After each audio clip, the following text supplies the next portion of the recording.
concept cyclotron in unit 3 magnetism and magnetic effects of electric current. So it is a very important 5-mark question.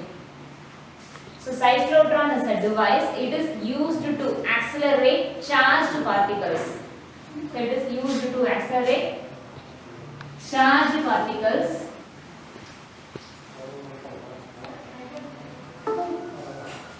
and also to gain large kinetic energy. So cyclotron அப்படிங்கற device நான் எதுக்கு use பண்றோம் அப்படினா ஒரு high speed charged பார்ட்டிகளை accelerate பண்றதுக்காக use பண்றாங்க. ஏன் இந்த சார்ஜ்ட் பார்ட்டிகல்ஸ் ஆக்ஸலரேட் பண்ணனும் அப்படினா நியூக்ளியர் ரியாக்ஷன்ஸ்க்காக. சோ நியூக்ளியர் ரியாக்ஷன்ஸ் நடக்கணும் அப்படினா cyclotron அப்படிங்கற டிவைஸ் வந்து எனக்கு தேவை. சோ நியூக்ளியர் ரியாக்ஷன்ல நியூக்ளியஸை வந்து என்ன பண்ணனும் அப்படினா ஒரு பம்பார்ட் பண்ணனும் அப்படினா ஒரு ஹை ஸ்பீட் சார்ஜ்ட் பார்ட்டிகல்ஸ் வந்து என்ன பண்ணனும் நம்ம ஆக்ஸலரேட் பண்ணனும். So அந்த நியூக்ளியஸ் மேல ஒரு ஹை ஸ்பீட் சார்ஜ் பார்ட்டிகல்ஸ் வந்து மோதினா மட்டும் தான் அந்த நியூக்ளியர் ரியாக்ஷன்ஸ் நடக்கும். அதுக்காக எனக்கு இந்த சைக்ளோட்ரான் டிவைஸ் தேவைங்க. சார்ஜ் பார்ட்டிகளை ஹை ஸ்பீட்ல ஆக்ஸலரேட் பண்றதுக்கு எனக்கு சைக்ளோட்ரான் அப்படிங்கற டிவைஸ் தேவை. சரியா? சோ எனக்கு நியூக்ளியர் ரியாக்ஷன்ஸ் நடக்கணும் அப்படினா நியூக்ளியஸை ஒரு ஹை ஸ்பீட் சார்ஜ் பார்ட்டிகல் வந்து என்ன பண்ணனும் அப்படினா மோதணும். அப்படி மோதினா மட்டும் தான் இந்த நியூக்ளியர் ரியாக்ஷன்ஸ் நடக்கும். அந்த high speed charge particles accelerate பண்றதுக்கான டிவைஸ் எது அப்படினா சைக்ளோட்ரான். சரியா? சோ இந்த சார்ஜ் பார்ட்டிகல் எனக்கு மூவ் ஆச்சு அப்படினாலே அதோட கைனெடிக் எனர்ஜியும் வந்து எனக்கு என்ன ஆகும் அப்படினா சேஞ்ச் ஆகும். தட் இஸ் அது இன்கிரீஸ் ஆகும். சோ இங்க வந்து லார்ஜராவே இன்கிரீஸ் ஆகுது kinetic energy. So it is also called high energy accelerator. So cyclotron is also called high energy accelerator. So it was invented by Lorentz and Livingston in 1934. So the device எப்ப invent பண்ணாங்க 1934ல Lawrence and Livingstone அப்படிங்கற ரெண்டு scientist தான். So இதோட next இதோட principal என்னன்னு பார்க்கலாம். So first வந்து நம்ம என்ன பார்த்தோம் அப்படினா எய்ம் எதுக்கு to accelerate charged particles.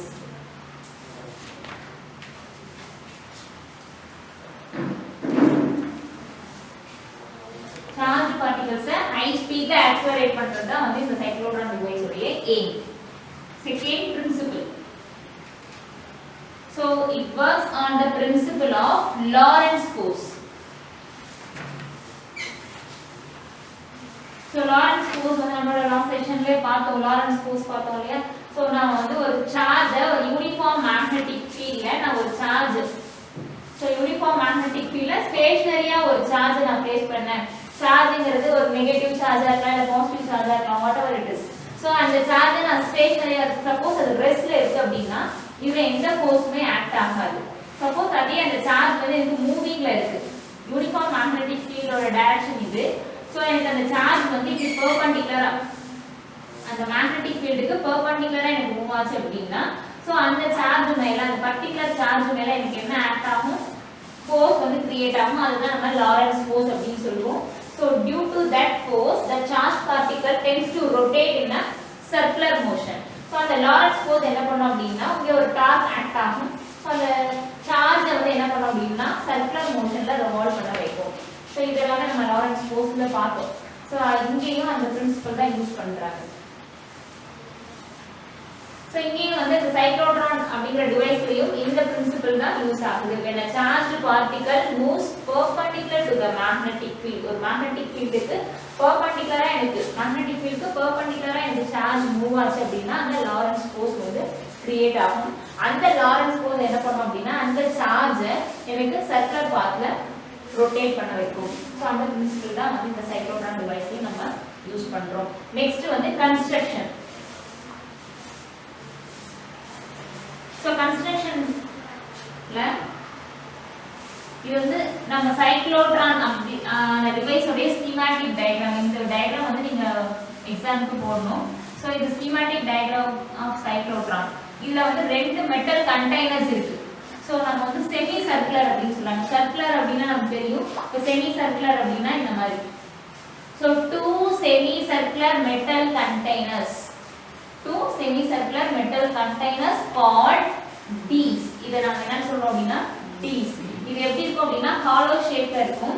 So it looks like D shaped object. இது எப்படி இருக்கு? D shaped shaped object, so it is called D's. ஒரு டிஃபன் பாக்ஸ் எடுத்து அது சென்டர்ல கட் பண்ணோம்னா எனக்கு எப்படி கிடைக்கும்? டிஃபன் பாக்ஸ் நான் சென்டரா அப்படி கட் பண்ண அப்படினா எனக்கு ரெண்டு செமி சர்க்குலர் உள்ள வந்து எப்படி இருக்கும்? ஹாலோவா இருக்கும். உள்ள வந்து எதுவுமே இருக்காது, எம்டியா தான் இருக்கும் இல்லையா? சோ அது மாதிரி இருக்கு. two semi circular metal shaped container. So இத நம்ம என்ன சொல்றோம் அப்படினா D's அப்படினு சொல்றோம். சோ இங்க ரெண்டு D's இருக்கு. D's1 D's2.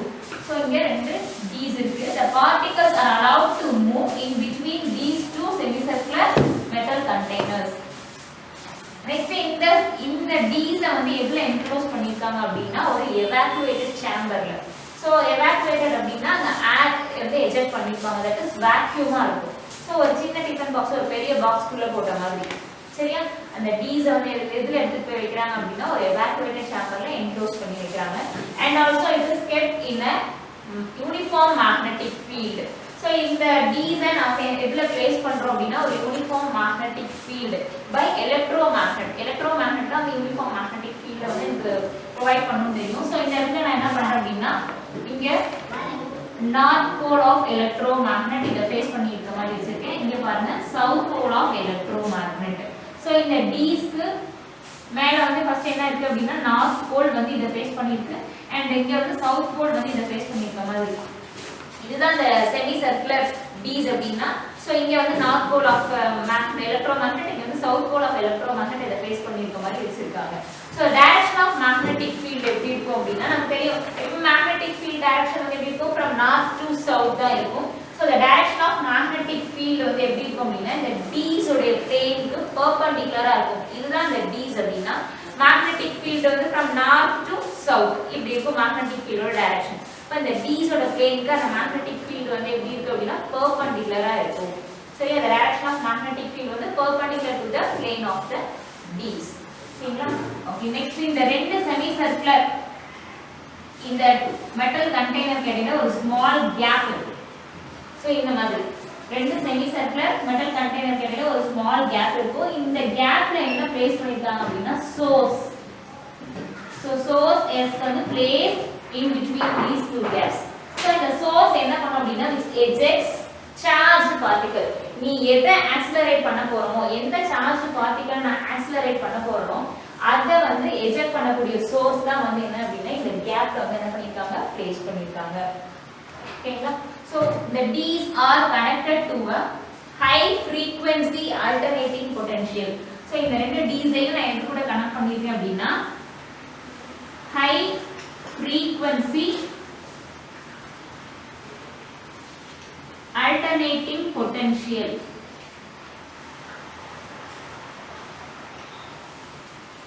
So இங்க வந்து alternating potential நால நான் என்ன பண்ணிக்க முடியும் அப்படினா இதோட polarities நான் சேஞ்ச் பண்ணிக்கலாம்.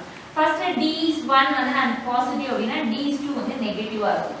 ஒரு fraction of seconds அப்புறம் ஒரு கொஞ்சம் செகண்ட்ஸ்க்கு அப்புறம் D's1 நெகட்டிவ் ஆயிடும், D2 வந்து பாசிட்டிவ் ஆயிடும். சோ இந்த மாதிரி என்னால என்ன பண்ணிக்க முடியும் அப்படினா இந்த polarity-யை நான் வந்து சேஞ்ச் பண்ணிட்டே இருக்க முடியும். சோ அதனால நான் என்ன பண்ணேன் இந்த ரெண்டு D's-ஐயும் ஒரு high frequency alternating potential கூட கனெக்ட் பண்ணிட்டேன். இதுதான் வந்து கன்ஸ்ட்ரக்ஷன். சோ கன்ஸ்ட்ரக்ஷன் ஒரு தடவை சொல்லிரோம். சோ the D's வந்து இங்க ரெண்டு செமி சர்க்குலர் மெட்டல் கண்டெய்னர் எடுத்துக்கிறோம். ரெண்டு semi circular metal container. So இந்த மெட்டல் கண்டெய்னர் வந்து எதுல என்க்ளோஸ் பண்ணிருப்போம் அப்படினா ஒரு எவாக்குவேட்டட் சேம்பர்ல அது ஏர் எதுவுமே இருக்காது. ஜஸ்ட் வந்து ஒரு டிஃபன் பாக்ஸ் ஒரு பெரிய பாக்ஸ் குள்ள பிளேஸ் பண்ண மாதிரி வச்சிருப்போம். and இதுக்குள்ள வந்து என்ன பண்ணிருக்கோம் அப்படினா ஒரு யூனிஃபார்ம் மேக்னெட்டிக் ஃபீல்ட் ரீஜன்ல இத வந்து பிளேஸ் பண்ணிருக்கோம். தட் இஸ் மேல வந்து நீங்க நார்த் போல் ஆஃப் எலக்ட்ரோமேக்னெட் கீழ வந்து சவுத் போல் ஆஃப் எலக்ட்ரோமேக்னெட் இருக்கும். தட் இஸ் இத ஃபேஸ் பண்ணிருக்கோம். and இதுல வந்து மேக்னெட்டிக் ஃபீல்டோட டைரக்ஷன் எப்படி இருக்கும் அப்படினா இந்த D's-க்கு பெர்பெண்டிகுலரா இருக்கும்னு சொல்லிருக்காங்க. இது ரெண்டுத்துக்கு இடையில ஒரு ஸ்மால் கேப் இருக்கு இந்த ரெண்டு D's-க்கு இடையில. அந்த கேப்ல தான் நான் வந்து எந்த சோர்ஸ் வந்து S வந்து பிளேஸ் பண்ணிருக்கேன். அது என்ன பண்ணும் அப்படினா நான் எந்த சார்ஜ் பார்ட்டிகலை ஆக்ஸலரேட் பண்ண போறேனோ அதை எஜெக்ட் பண்ணக்கூடியது இந்த சோர்ஸ். சோ அதுக்கு அப்புறம் இந்த D's நான் எது கூட கனெக்ட் பண்ணிருக்கேன் அப்படினா ஒரு ஹை ஃப்ரீக்வென்சி அல்டர்னேட்டிங் பொட்டன்ஷியல் கூட கனெக்ட் பண்ணிருக்கோம். இது எதுக்காக அப்படினா போலாரிட்டிஸை நம்மளால என்ன பண்ணிக்க முடியும் அப்படினா சேஞ்ச் பண்ணிக்க முடியும். நெக்ஸ்ட் வந்து working of cyclotron என்னன்னு பார்க்கலாம். So let us assume the source S ejects positively charged ion. So இந்த source வந்து என்ன eject பண்ணும் அப்படினா positively charged ion eject பண்றத நம்ம வந்து கன்சிடர் பண்ணிக்கலாம். அஸ்யூம் பண்ணிக்கலாம். சோ அந்த S அப்படிங்கற சோர்ஸ்ல இருந்து எனக்கு என்ன சார்ஜ் பார்ட்டிகல் வருது அப்படினா பாசிட்டிவ்லி சார்ஜ் அயான் வந்து எஜெக்ட் ஆகுது. சரிங்களா? சோ இப்போ எனக்கு எலக்ட்ரிக் ஃபீல்ட் வந்து எனக்கு இந்த இன் பிட்வீன் இந்த கேப் மட்டும் தான் எலக்ட்ரிக் ஃபீல்ட் ஆக்ட் ஆகும். ஃபர்ஸ்ட் நான் வந்து Ds இது வந்து Ds1 இது Ds2. சோ இந்த Ds1 வந்து எனக்கு ஃபர்ஸ்ட் நான் வந்து பாசிட்டிவ் polarity வந்து பாசிட்டிவ் Ds2 வந்து நெகட்டிவ் னு எடுத்துக்கிறேன். சோ Ds1 பாசிட்டிவ் Ds2 வந்து நெகட்டிவ் னு எடுத்துக்கிறேன். இந்த சோர்ஸ் வந்து S ல இருந்து எனக்கு என்ன வெளியில வருது அப்படினா பாசிட்டிவ்லி சார்ஜ் அயான் வந்து எனக்கு எஜெக்ட் ஆகுது. சோ இந்த பாசிட்டிவ் இது நெகட்டிவ். அப்ப எனக்கு எலக்ட்ரிக் ஃபீல்ட் வந்து in between the gap தான் இருக்கும். சோ எப்படி எனக்கு எலக்ட்ரிக் ஃபீல்டோட டைரக்ஷன் இருக்கும் positive to negative. Electric field எப்பவுமே பாசிட்டிவ்ல இருந்து நெகட்டிவ் தான் இருக்கும். சோ இந்த டைரக்ஷன்ல எனக்கு எலக்ட்ரிக் ஃபீல்ட் இருக்கும். சரியா? அப்ப பாசிட்டிவ்ல இருந்து நெகட்டிவ் நோக்கி போகும். அப்ப இந்த சோர்ஸ் S ல இருந்து ஒரு பாசிட்டிவ் அயான் வெளியில வந்துச்சு அப்படினா அது எங்க ஆக்ஸலரேட் ஆகும் அப்படினா டுவர்ட்ஸ் D2 தான் ஆக்ஸலரேட் ஆகும். ஏன் D2 க்கு அந்த பாசிட்டிவ் போகுது அப்படினா இதுல என்ன இருக்கு நெகட்டிவ் பொட்டன்ஷியல் இருக்கு. எப்பவுமே பாசிட்டிவ் நெகட்டிவ் தான் என்ன பண்ணும் அட்ராக்ட் பண்ணும். சோ அப்ப இந்த S அப்படிங்கற சோர்ஸ்ல இருந்து வெளியில வரக்கூடிய பாசிட்டிவ் அயான் ஃபர்ஸ்ட் வந்து எங்க ஆக்ஸலரேட் ஆகும் அப்படினா towards D2. why? because it has negative potential. ஆனா இந்த மெட்டல் கண்டெய்னர்ல எலக்ட்ரிக் ஃபீல்ட் வந்து 0. ஏனா நம்ம வந்து பாத்துறோம் inside the conductor electric field value வந்து என்னது 0 அப்படினு ஃபர்ஸ்ட் இங்கே பாத்துறோம். சோ கண்டெய்னர் ஒரு கண்டக்டருக்குள்ள வந்து எலக்ட்ரிக் ஃபீல்ட் வந்து என்ன ஆகும் 0 ஆகும். அப்ப in between the gapல மட்டும் தான் எனக்கு எலக்ட்ரிக் ஃபீல்ட் இருக்கும். இந்த ரெண்டு மெட்டல் கண்டெய்னர்ஸ்ல எனக்கு மேக்னெட்டிக் ஃபீல்ட் தான் ஆக்ட் ஆகும். நம்ம தான் எலக்ட்ரோ மேக்னெட் பிளேஸ் பண்ணிருக்கோம் இல்லையா நார்த் போல் சவுத் போல் இருக்கு. சோ இந்த கேப்ல எனக்கு எலக்ட்ரிக் ஃபீல்ட் இருக்கும். இந்த ரெண்டு மெட்டல் கண்டெய்னர்ஸ்லயும் எனக்கு மேக்னெட்டிக் ஃபீல்ட் தான் வந்து ஆக்ட் ஆகும்.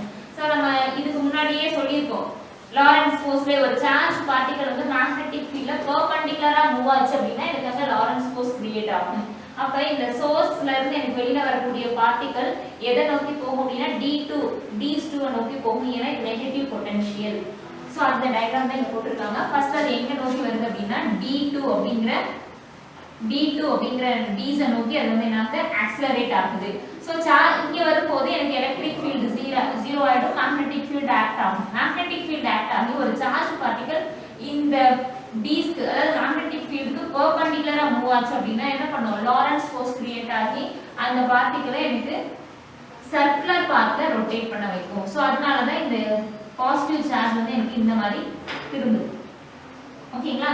சோ இந்த இடத்துல வரும்போது எனக்கு இங்க வந்துரும். சோ இந்த கேப் அகைன் இப்படி ரொட்டேட் ஆகி இந்த கேப்புக்கு அந்த அயான் பாசிட்டிவ் அயான் இங்க வரும்போது இந்த போலாரிட்டி வந்து சேஞ்ச் ஆயிடும். அப்ப இது ஃபர்ஸ்ட் இங்க பாசிட்டிவ் இங்க நெகட்டிவ் இருந்துச்சு.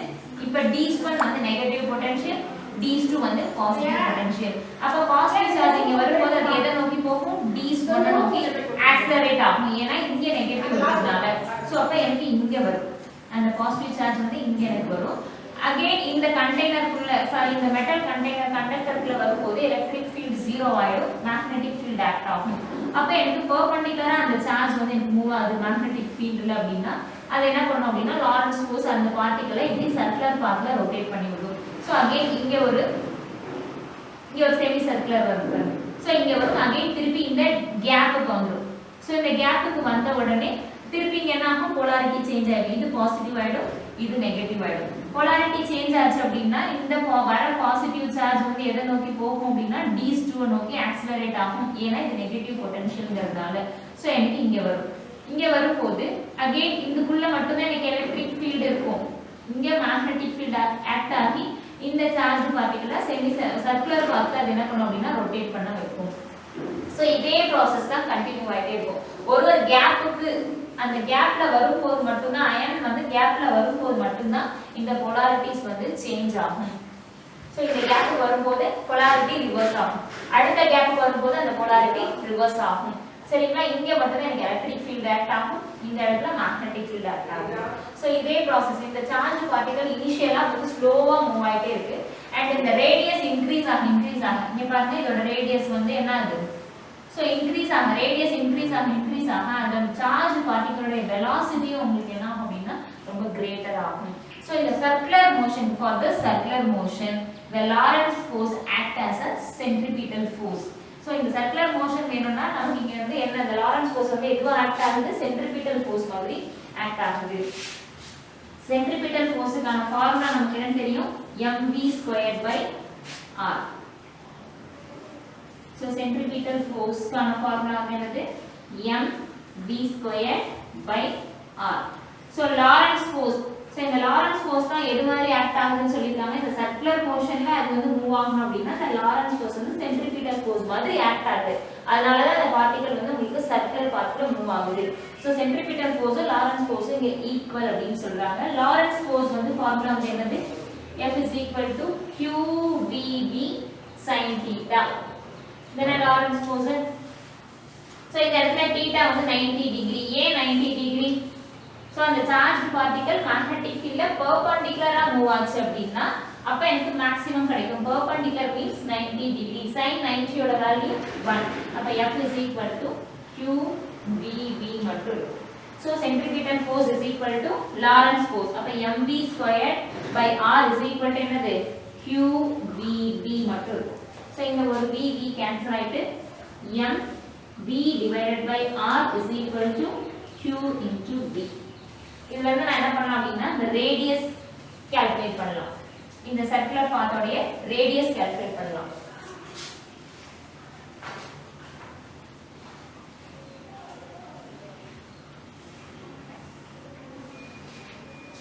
So r is equal to இந்த ஈக்குவேஷன் வந்து r வேணும் அப்படினா என்ன பண்ணலாம் r is equal to mv/qb. So இதுல வந்து v யோட வேல்யூ velocity நம்ம கால்குலேட் பண்ண முடியும். velocity வேணும் அப்படினா m/r equal to இந்த பக்கம் வச்சனா அது ரெசிப்ரோக்கலா மாறிடும். So v is equal to qbr divided by m. So இது வந்து velocity யோட வேல்யூ and இது வந்து radius ஓடது. So radius வந்து என்னது r is equal to m divided by qb into b.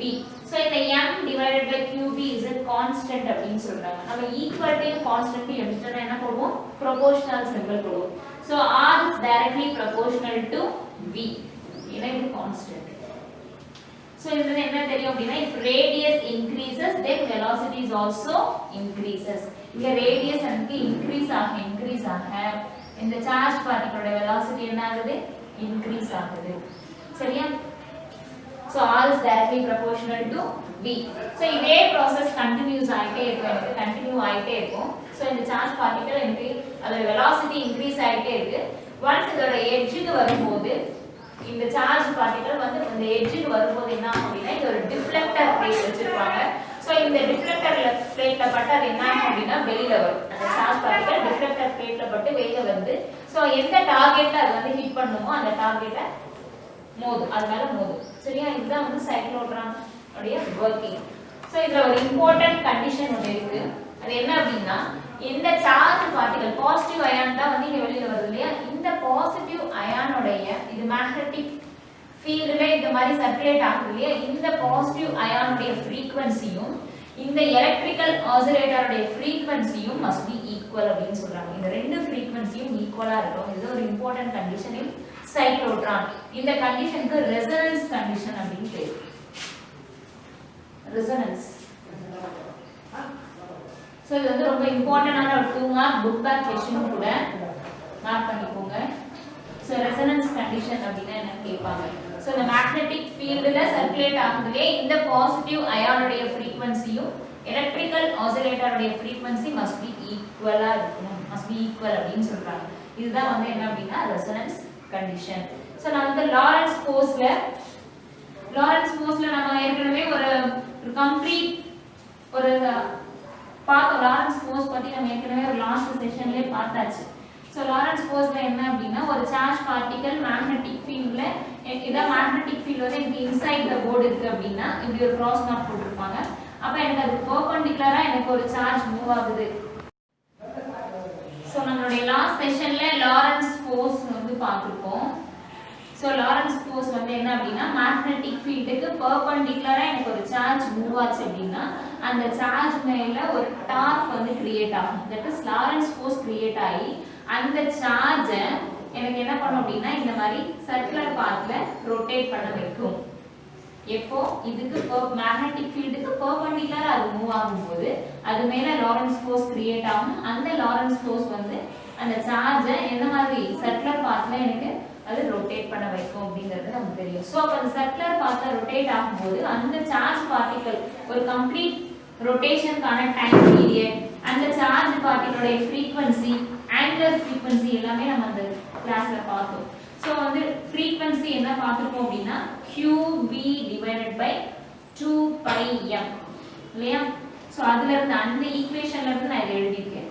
Frequency F is equal to QB divided by 2πm. Last செஷன்ல நம்ம பார்த்திருக்கோம் லாரன்ஸ் ஃபோர்ஸ் அந்த டாபிக்ல ஃப்ரீக்வன்சி இருக்கும் பாருங்க. F is equal to QB divided by 2πm பார்த்துக்கோங்க. So நம்ம இங்க என்ன சொல்றோம் அப்படின்னா அந்த சார்ஜ் பார்ட்டிகளோட ஃப்ரீக்வன்சி எதுக்கு ஈக்குவலா இருக்கணும்னு சொல்றாங்க, இந்த எலக்ட்ரிக்கல் ஆசிலேட்டரோட ஃப்ரீக்வன்சிக்கு ஈக்குவலா இருக்கும். அதுதான் வந்து சைக்ளோட்ரான் பிரின்சிபலோட ஒரு இம்பார்ட்டன்ட் கண்டிஷன், அந்த ரெசோனன்ஸ் கண்டிஷன் அப்படின்னு சொல்லுவோம். ஸோ இந்த ஃப்ரீக்வன்சி எதுக்கு ஈக்குவலா இருக்குன்னு சொல்றாங்க, இந்த ஆசிலேட்டரோட ஃப்ரீக்வன்சிக்கு ஈக்குவல். அதனால இங்க என்ன பண்றோம் அப்படின்னா F ஆசிலேட்டர் அப்படின்னு எழுதுறேன். ஏன்னா இதுக்கு ஈக்குவலா இருக்கு, ரெண்டு ஃப்ரீக்வன்சி சேம் இல்லையா? ஸோ அப்ப F oscillator is equal to QB divided by 2πm. Next வந்து டைம் பீரியட் ஃபார் ஆசிலேஷன் நான் கால்குலேட் பண்ணுறேன். Time period for oscillation. So இந்த ஆசிலேஷனுக்கான டைம் பீரியட். ஸோ எனக்கு ஃப்ரீக்வன்சி அப்படின்னா நமக்கு தெரியும் 1/t அப்படின்னு தெரியும். ஸோ இதுல இருந்து டைம் பீரியட் வேணும் அப்படின்னா இப்போ 1/f. ஸோ இப்போ டைம் பீரியட் அப்படிங்கிறது வந்து ரெசிப்ரோக்கல் ஆஃப் ஃப்ரீக்வன்சி. இப்போ டைம் பீரியட் 1/f அப்படின்னா இதோட ரெசிப்ரோக்கல் அப்படி எழுதுறோம். t is equal to 2πm divided by qb. So this is time period for oscillation. இதான் வந்து t is equal to 2πm divided by qb. Next இந்த charge பார்ட்டிகளோட kinetic energy நான் சொன்னோம் இல்லையா, கைனெடிக் எனர்ஜி கெயின் ஆகும் இந்த சைக்ளோட்ரான்ல. So the charge particle accelerate ஆகும். accelerateனா ஒண்ணும் இல்ல, அதோட velocity change ஆகுறத நம்ம acceleration அப்படினு நம்ம சொல்லுவோம். So இங்க வந்து velocity, அந்த charge particle velocity என்ன ஆயிட்டே இருக்கு, increase ஆயிட்டே இருக்கு. அதுதான் accelerate பண்றது அப்படினா ஒண்ணும் இல்ல, அந்த charge particle velocity நான் ஜாஸ்தி பண்றத நாம வந்து அதை accelerate பண்றோம் அப்படினு நம்ம சொல்லிருக்கோம். So அந்த charge particle வந்து எனக்கு மூவ் ஆகுது அப்படினா அதோட kinetic energy வந்து அதிகமாகும் அப்படிங்கறத நம்ம ஃபர்ஸ்டே பார்த்தோம். அப்ப kinetic energy of the particle, kinetic energy formula என்னது, half mv square. So இதுல இருந்து v ஓட வேல்யூ from this equation என்னது, v is equal to qbr divided by m. இது சப்ஸ்டிட்யூட் பண்ணுங்க. 1 divided by 2 m v square அப்படினா so இது எல்லாமே அப்படியே square. v is equal to qbr divided by m. அப்ப v square வேணும்னா q square b square r square divided by m square. So q square b square r square divided by m square. So the m ஒரு m cancel ஆயிடும். அப்ப kinetic energy Ke is equal to 1 divided by 2 q square b square r square divided by m. So this is the kinetic energy of the charged particle. So இதுல வந்து limitations ஒரு மூணு கொடுத்திருக்காங்க. சைக்ளோட்ரானோட limitation என்ன அப்படினா speed of the ion வந்து லிமிட்டடா தான் இருக்கும். செகண்ட், இது எலக்ட்ரானை ஆக்ஸலரேட் பண்ணாது. only positively charged particle மட்டும் தான் ஆக்ஸலரேட் பண்ணும். எலக்ட்ரான் வந்து நெகட்டிவ்லி சார்ஜ் பார்ட்டிகல் இல்லையா? சோ எலக்ட்ரானை இது வந்து என்ன பண்ணாது, சைக்ளோட்ரான் வந்து ஆக்ஸலரேட் பண்ணாது. அது மட்டும் இல்லாம அன்சார்ஜ்டு பார்ட்டிகல்ஸையும் ஆக்ஸலரேட் பண்ணாது. So this is a important 5 mark question. So next 5 mark question is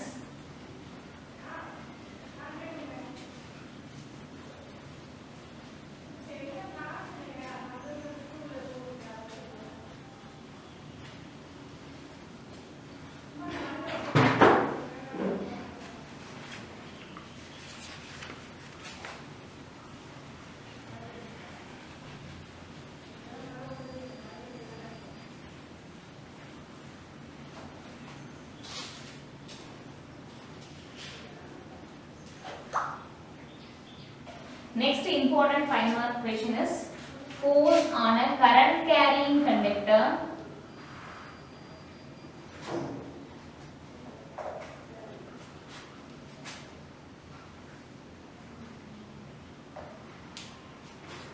in a magnetic field.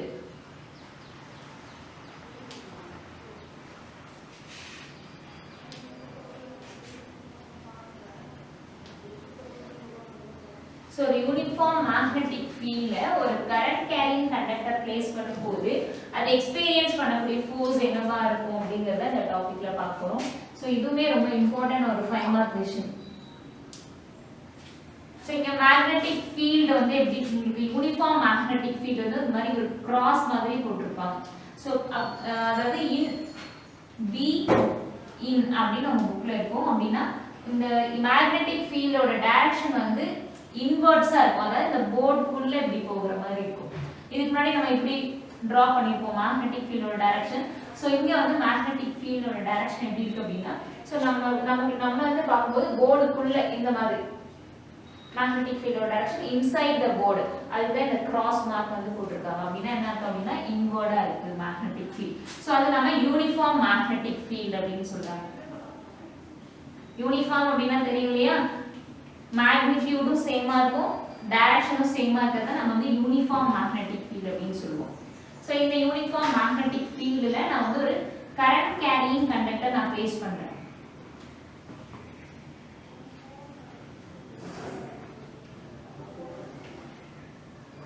So current carrying conductor நான் பிளேஸ் பண்ணும்போது இது எக்ஸ்பீரியன்ஸ் பண்ணக்கூடிய ஃபோர்ஸ் என்ன அப்படிங்கறத தான் பார்க்கணும். சோ அதுக்கு நான் இங்க வந்து ஃபர்ஸ்ட் கண்டக்டர் நான் இங்க வந்து ஜஸ்ட் இங்க போட்டு காமிக்கிறேன். செகண்ட் லெசன்ல நம்ம வந்து இத பத்தி கொஞ்சம் டீடைலாவே பார்த்திருப்போம். சோ இங்க வந்து ஒரு கண்டக்டர் நான் எடுத்துக்கிறேன். சின்னதா போட்டுட்டேன். சோ இந்த conductor which is connected to a battery. So this is the negative terminal of battery and this one is the positive terminal of battery. So conventional current வந்து from positive to negative தான் இருக்கும். current ஓட direction conventional current அப்படினா என்னன்னா so நமக்கு வந்து அப்பலாம் வந்து என்ன பண்ணாங்க, எலக்ட்ரான் வந்து கண்டுபிடிக்கிறதுக்கு முன்னாடி கரண்ட் ஓட டைரக்ஷன் வந்து எப்பவுமே வந்து ஹையர் பொட்டன்ஷியல் டு லோயர் பொட்டன்ஷியல்னு நினைச்சிட்டு இருந்தாங்க. சோ அதனால தான் கன்வென்ஷனல் கரண்ட் ஓட டைரக்ஷன் அப்படி நம்ம சொன்னோம்னா from positive to negatives. அப்ப கன்வென்ஷனல் கரண்ட் ஓட டைரக்ஷன் வந்து எனக்கு எப்படி இருக்கு, பாசிட்டிவ்ல இருந்து நெகட்டிவ்க்கு இருக்கும். சோ அதுதான் இந்த டைரக்ஷன் நான் போட்டுருக்கேன். இது பாசிட்டிவ், இது நெகட்டிவ். கன்வென்ஷனல் கரண்ட் வந்து என்னது from positive to நெகட்டிவ் இருக்கும். ஆனா எலக்ட்ரான் ஆக்சுவலா சர்க்யூட்ஸ்ல எலக்ட்ரான் இந்த சார்ஜ் ஃப்ளோங்கிறதே நம்ம என்ன சொல்றோம் அப்படினா எலக்ட்ரான்ஸ் தான் சொல்றோம். சோ எலக்ட்ரான் வந்து இந்த நெகட்டிவ் டெர்மினல்ல இருந்து இங்க ப்ரொடியூஸ் ஆகக்கூடிய அந்த பொட்டன்ஷியல் டிஃபரன்ஸ் என்ன பண்ணும் அப்படினா இந்த சர்க்யூட்ல நமக்கு தெரியும் கண்டக்டர்ஸ்னால நிறைய ஃப்ரீ எலக்ட்ரான்ஸ் இருக்கும். அந்த ஃப்ரீ எலக்ட்ரான்ஸை மூவ் பண்றதுக்கு தேவையான எனர்ஜியை ப்ரொவைட் பண்ணக்கூடியது இந்த பொட்டன்ஷியல் டிஃபரன்ஸ். சோ இந்த நெகட்டிவ் டெர்மினல்ல இருந்து அது என்ன பண்ணும் அப்படினா the electron free large number of free electrons இந்த கண்டக்டர்ஸ்ல இருக்கு இல்லையா, சோ இது என்ன பண்ணும் அப்படினா ரிப்பல் பண்ணும். இது நெகட்டிவ் டெர்மினல். சோ இங்க இருக்கக்கூடிய எலக்ட்ரான் என்ன பண்ணும், அதுக்கு முன்னாடி இருக்க எலக்ட்ரானை ரிப்பல் பண்ணும். சோ இங்க இருக்க எலக்ட்ரான் இதே மாதிரி இந்த எலக்ட்ரான் இந்த அதுக்கு பக்கத்துல இருக்க எலக்ட்ரானை தள்ளும். சோ ஏன்னா நெகட்டிவ் வந்து என்ன ஆகும் அப்படினா ரிப்பல் ஈச் அதர். நெகட்டிவ் இல்ல same charges ripple each other இல்லையா, அது நமக்கு தெரியும். ஆப்போசிட் தான் அட்ராக்ட் பண்ணும். சோ இங்க சேம் சார்ஜஸ், இதுவும் நெகட்டிவ் இது ரிப்பல்ஷன் நடக்கும். சோ இதே மாதிரி இந்த ரிப்பல்ஷன் வந்து எது வரைக்கும் இருக்கும் அப்படினா டுவர்ட்ஸ் தி பாசிட்டிவ் சார்ஜ் வரைக்கும் இந்த ரிப்பல்ஷன் நடக்கும். ஏன்னா கண்டக்டர்ல நிறைய ஃப்ரீ எலக்ட்ரான்ஸ் இருக்கும். சோ இந்த பொட்டன்ஷியல் டிஃபரன்ஸ்னால இந்த பொட்டன்ஷியல் டிஃபரன்ஸ் ப்ரொடியூஸ் பண்ணக்கூடிய எனர்ஜினால இந்த கண்டக்டர்ல இருக்க ஃப்ரீ எலக்ட்ரான்ஸ் வந்து என்ன பண்ணும் அப்படினா ஒண்ணு ரிப்பல் பண்ணிட்டே இருக்கும்.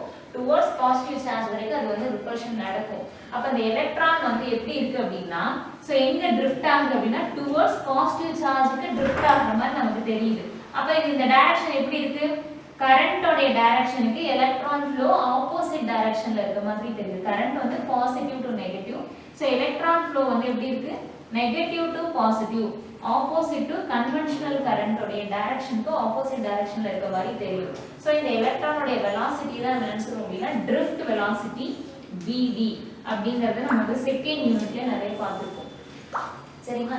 சோ இந்த கரண்ட் கேரியிங் கண்டக்டர் இல்ல இந்த கரண்ட் பாஸ் ஆகுது. இந்த கரண்ட் கேரியிங் கண்டக்டர் தான் என்ன பண்றோம் அப்படினா இந்த மேக்னெட்டிக் ஃபீல்ட்ல பிளேஸ் பண்ணிருக்கோம்.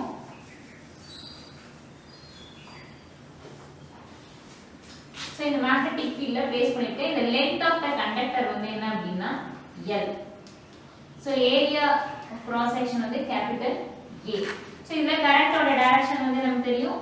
இந்த டைரக்ஷன் தான் பார்த்தோம்ல பாசிட்டிவ் டு நெகட்டிவ். அப்ப எலக்ட்ரான் வந்து எனக்கு எங்க மூவ் ஆகும், கன்வென்ஷனல் கரண்ட் ஓட டைரக்ஷனுக்கு ஆப்போசிட் டைரக்ஷன்ல தான் எலக்ட்ரான் வந்து எனக்கு மூவ் ஆகும். தட் இஸ் drift velocity எப்படி இருக்கு, கன்வென்ஷனல் கரண்ட்டுக்கு ஆப்போசிட் டைரக்ஷன்ல இருக்கு.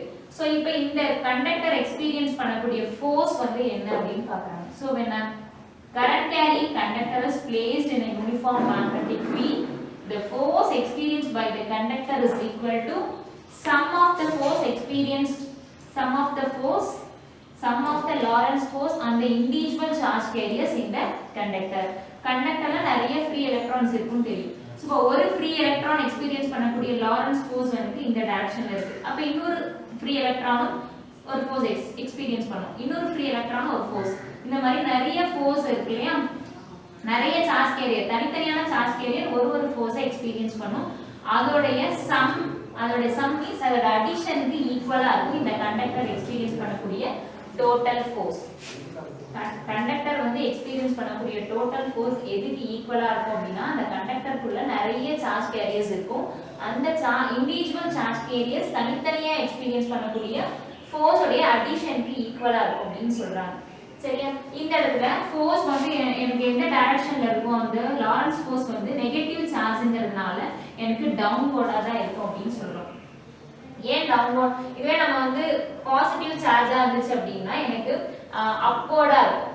சோ இந்த ஃபோர்ஸ் வந்து எப்படி இருக்கும் அப்படின்னா அப்வர்ட் டைரக்ஷன். இது வந்து நம்ம எடுத்துக்கிற சார்ஜ் வந்து பாசிட்டிவ் சார்ஜா இருந்துச்சு அப்படின்னா, இதுவும் நம்ம இந்த லெஃப்ட் ஹேண்ட் கண்ட்ரோல் யூஸ் பண்ணி எக்ஸ்பிளைன் பண்ணிருப்போம் இதுக்கு முன்னாடியே. சோ பாசிட்டிவ் சார்ஜா இருந்துச்சு அப்படின்னா லாரன்ஸ் ஃபோர்ஸ் வந்து எனக்கு அப்வர்டா ஆக்ட் ஆகும். இது நெகட்டிவ் சார்ஜ் அப்படிங்கிறதுனால லாரன்ஸ் ஃபோர்ஸ் எப்படி இருக்கு, டவுன்வர்டா ஆக்ட் ஆகுது.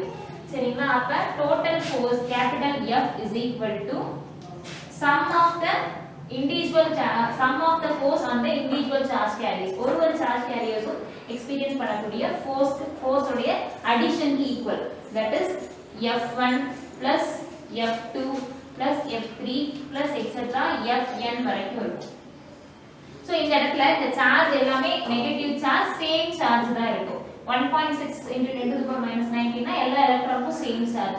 அப்ப same charge same uniform magnetic ஃபீல்ட்ல வைக்கும்போது சேம் ஃபோர்ஸ் தான் எக்ஸ்பீரியன்ஸ் பண்ணுவோம். அப்ப இந்த ஃபோர்ஸ் எல்லாமே ஈக்குவல். அப்ப F1ங்கிறது பதிலா நம்ம F னே போட்டுக்கலாம். அப்ப F plus F plus F அப்படியே போகும் up to n வரைக்கும். So n into F ன்னு எழுதிக்கிறேன். So total force F is equal to n into F. ஓகேங்களா? சரி, நெக்ஸ்ட் இதுல நான் என்ன பண்றேன் அப்படின்னா ஒரு ஸ்மால் length element சூஸ் பண்றேன். நான் இந்த டோட்டல் கண்டக்டர் எக்ஸ்பீரியன்ஸ் பண்ணக்கூடிய ஃபோர்ஸை நான் எக்ஸ்பிளைன் பண்றதுக்கு இதுல ஒரு ஸ்மால் போர்ஷன் வந்து நான் சூஸ் பண்றேன். இந்த ஹோல் கண்டக்டரோட லென்த் L அப்படின்னா இந்த ஸ்மால் எலிமெண்டோட லென்த் வந்து என்னன்னா dl. இப்போ இந்த dl அப்படிங்கிற இந்த போர்ஷன்லயே எனக்கு கரண்ட் வந்து என்ன ஆகும் அப்படின்னா பாஸ் ஆகும். சோ அதை நம்ம என்ன சொல்லுவோம் அப்படின்னா கரண்ட் எலிமெண்ட் அப்படின்னு சொல்லுவோம். கரண்ட் எலிமெண்ட் அப்படின்னு சொல்லுவோம். இது பயோட்-சாவர்ட் லால பார்த்துப்போம் இல்லையா? That is IDL vector. இதை நாம என்ன சொல்லுவோம், current element.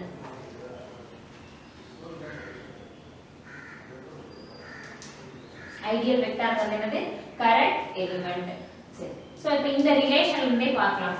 கரண்டோட direction, conventional current வந்து பாசிட்டிவ் டு நெகட்டிவ் இருக்கும். அதுக்கு ஆப்போசிட் டைரக்ஷன்ல தான் எனக்கு அந்த வெலாசிட்டி, எலக்ட்ரானோட drift velocity மூவ் ஆகும். சோ இந்த ரிலேஷன்ல இருந்தே பார்க்கலாம். from the relation current and drift velocity, second யூனிட்ல. சோ கரண்ட்க்கும் drift velocity குள்ள ரிலேஷன் வந்து என்னது, I is equal to NAEVD. So இதுல Nங்கிறது number of electrons per unit volume, Aங்கிறது area of cross section, E அப்படிங்கிறது என்ன அப்படின்னா அந்த charge, so charge of the electron, VD அப்படிங்கிறது என்ன அப்படின்னா drift velocity. So I is equal to NAEVD. So இந்த ஒரு ஸ்மால் செக்மெண்ட் நான் சூஸ் பண்ணிருக்கேன் அப்படின்னா இதுக்குள்ள நான் ஒரு யூனிட் வால்யூம் நான் கன்சிடர் பண்றேன். இந்த யூனிட் வால்யூம்ல இருக்கக்கூடிய நம்பர் ஆஃப் எலக்ட்ரான்ஸ் தான் நான் ஸ்மால் n அப்படின்னு சொல்லுவேன். இந்த ஸ்மால் செக்மெண்ட்ல இருக்கக்கூடிய number of electrons capital N அப்படின்னு சொல்லுவோம். இது ஸ்மால் n, இதுலயே எனக்கு எலக்ட்ரான்ஸ் இருக்கும், இதுலயே எலக்ட்ரான்ஸ் இருக்கும். சோ இதுல இந்த வால்யூம்ல இருக்கிறது ஸ்மால் n, இந்த எலிமெண்ட்ல இருக்கக்கூடிய நம்பர் ஆஃப் எலக்ட்ரான்ஸ் வந்து கேபிட்டல் N. இதுல N, A, E எல்லாமே கான்ஸ்டன்ட்டா இருந்துச்சு அப்படின்னா I is directly proportional to VD. That is current வந்து இன்கிரீஸ் ஆக drift velocity எனக்கு என்ன ஆகும் அப்படின்னா இன்கிரீஸ் ஆகும். நெக்ஸ்ட் வந்து நான் என்ன பண்ண அப்படினா multiply by dl on both sides. So இது வந்து equation number 1. இத நான் so multiply by dl on both sides. அப்ப இங்க என்ன கிடைக்கும்? I dl is equal to இங்க n a e vd into dl.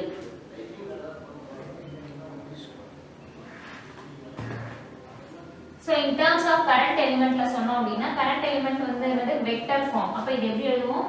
I dl vector is equal to n a e vd into dl. So இதுல vd க்கு தான் நான் vector symbol போடணும், dl க்கு போட முடியாது. So ஏன் போட முடியாது அப்படினா dl ங்கிறது ஒரு small length தான், small length segment தான் dl. இதுல drift velocity தான் வந்து என்ன அப்படினா வெக்டர் குவாண்டிட்டி. ஏனா எலக்ட்ரான் வந்து ஒரு பர்టిక్యులர் டைரக்ஷன்ல மூவ் ஆகுறத சொல்றதுனால இதுதான் வந்து என்ன அப்படினா vector quantity. Okay students, we will continue this in our next session. Stop. Okay, let us continue this topic students. Force on a current carrying conductor in a magnetic field. Uniform magnetic field la ஒரு conductor current carrying conductor நம்ம place பண்ணும்போது இப்ப அது எவ்வளவு force experience பண்ணுது அப்படிங்கறத அந்த டாபிக்ல நம்ம பார்த்துட்டு இருக்கோம். அதே மாதிரி அது வீடியோ எதுவுமே அந்த டிஸ்கிரிப்ஷன்ல வரும். டிஸ்கிரிப்ஷன்ல ஃபர்ஸ்ட் டிஸ்கிரிப்ஷன் என்ன வச்சோமோ அது அங்க வரும். So இந்த total conductor experience பண்ணக்கூடிய force F is equal to n into F vector னு பார்த்தோம். அதே மாதிரி இந்த small length element dl experience பண்ணக்கூடிய force வந்து என்ன அப்படினா df ஆ தான் இருக்கும். ஏன்னா small portion experience பண்ணக்கூடிய force small. So df vector is equal to, so இதே மாதிரி இந்த similar way we have to write n into F vector. So next வந்து from the relation current and drift velocity நம்ம unit 2 ல பார்த்திருக்கோம். current க்கு drift velocity குள்ள relation I is equal to na e into vd. So இதுல வந்து multiply by dl on both sides பண்ணோம். ideal is equal to n a e vd into dl கிடைக்கும்.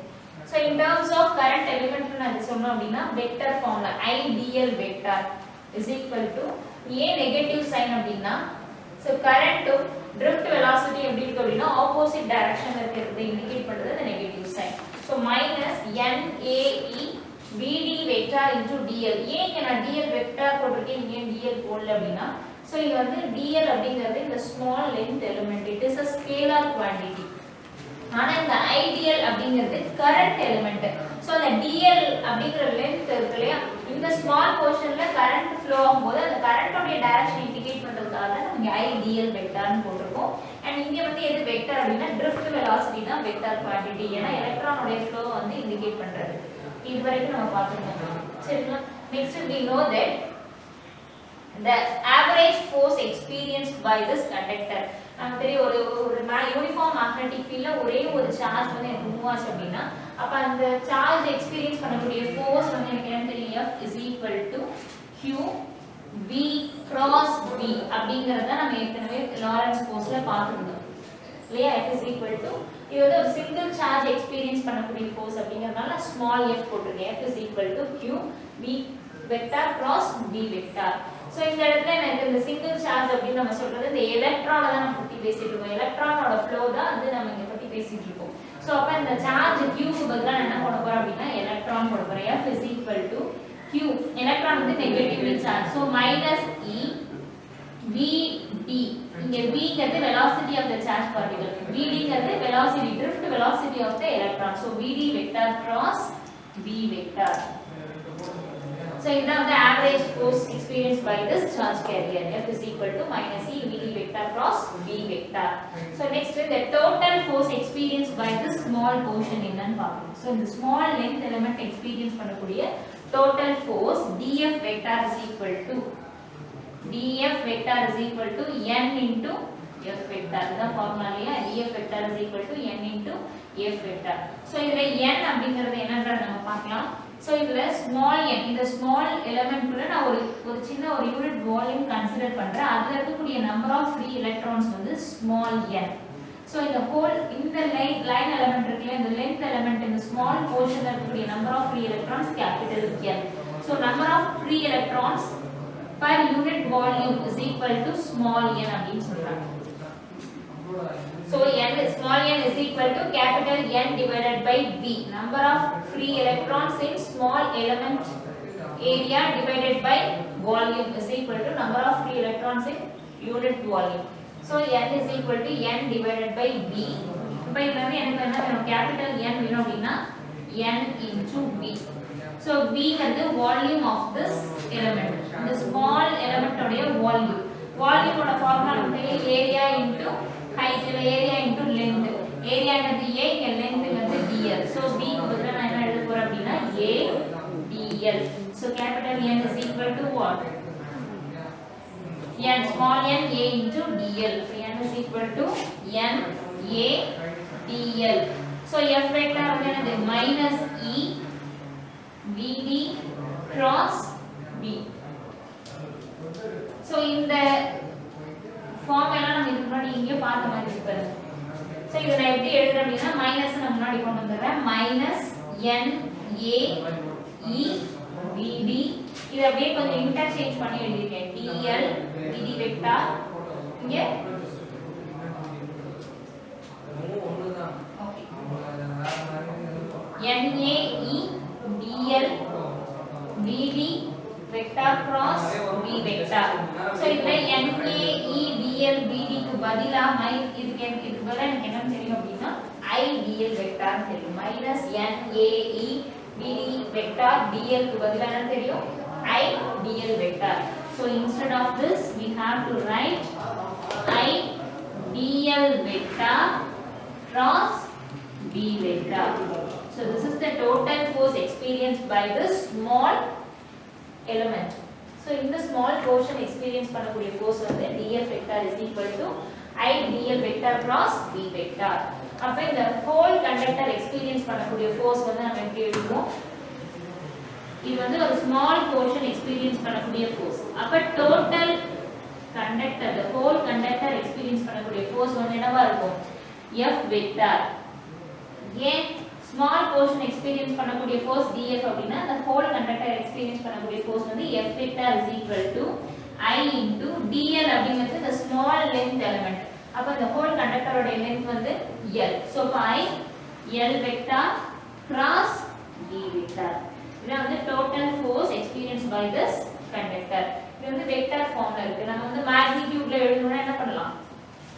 So magnitude F is equal to I. So L vector cross B vector. A cross B. This is A vector cross B vector is equal to what? AB sin theta. So அப்ப L vector cross B vector எழுதலாம் L B sin theta. இது எப்படி நாம எழுதலாம், இத அப்படியே கொஞ்சம் interchange பண்ணி F is equal to BIL sin theta. This is the magnitude of force. So இது வந்து வெக்டர் ஃபார்ம், இது வந்து magnitude of force வந்து என்னது BIL sin theta. ஒரு current carrying conductor and ஒரு magnetic fieldல place பண்ணும்போது அது எக்ஸ்பீரியன்ஸ் பண்ணக்கூடிய force வந்து என்னது F is equal to BIL sin theta. So இதுல ரெண்டு ஸ்பெஷல் கேஸ் கொடுத்திருக்காங்க.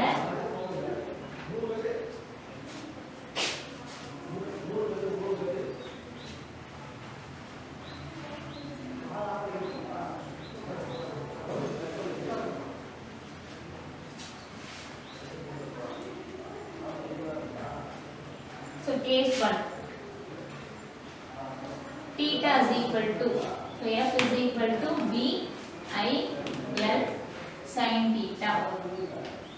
If theta is equal to 0 degree, theta வந்து என்ன சொல்றாங்க அப்படினா 0 degree, that is இந்த கண்டக்டர் வந்து magnetic field உடைய direction, magnetic field உடைய direction இங்க எப்படி இருக்கு உங்களுக்கு inside the board. So board குள்ள magnetic field direction இந்த மாதிரி இருக்கு.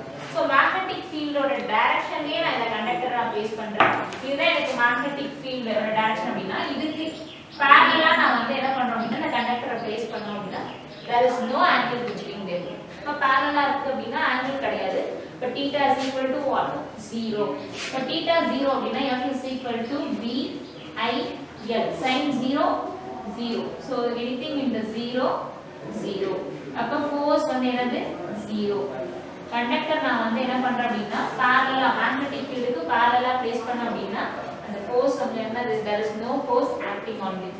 So எந்த force-மே வந்து act ஆகாது. So case 2, if theta is equal to 90 degree, நீங்க சொன்னதுதான். சோ இந்த மேக்னெட்டிக் ஃபீல்ட்க்கு பெர்பெண்டிகுலரா அந்த கண்டக்டர் நான் பிளேஸ் பண்ணிருந்தேன் அப்படினா கொஞ்சம் ஃபோர்ஸ் எனக்கு எப்படி இருக்கும்னு பார்க்கலாம். F is equal to BIL sin 90. sin 90 ஓட வேல்யூ என்னன்னா 1. Therefore BIL into 1 is equal to BIL. So இப்போ ஃபோர்ஸ் வந்து எப்படி இருக்கும்? இந்த கண்டக்டர் எக்ஸ்பீரியன்ஸ் பண்ணக்கூடிய ஃபோர்ஸ் வந்து மேக்ஸிமமா இருக்கும். எப்போ theta is equal to 90 degree. Next Fleming's உடைய left hand rule. So Fleming's உடைய left hand rule வந்து 2 மார்க் क्वेश्चनல கூட கேட்கலாம்.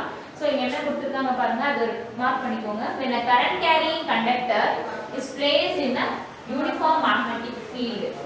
When a current carrying conductor is placed in a magnetic field, then the direction of force experienced by it is given by Fleming's left hand rule. So Fleming's உடைய left hand rule படி நாம இந்த force வந்து என்ன பண்ணலாம், force உடைய direction வந்து explain பண்ணலாம். So left hand உடைய உங்களுடைய அந்த 3 fingers மே எப்படி வச்சிருக்காங்கன்னா mutually perpendicular வந்து hold வச்சுக்கோங்க.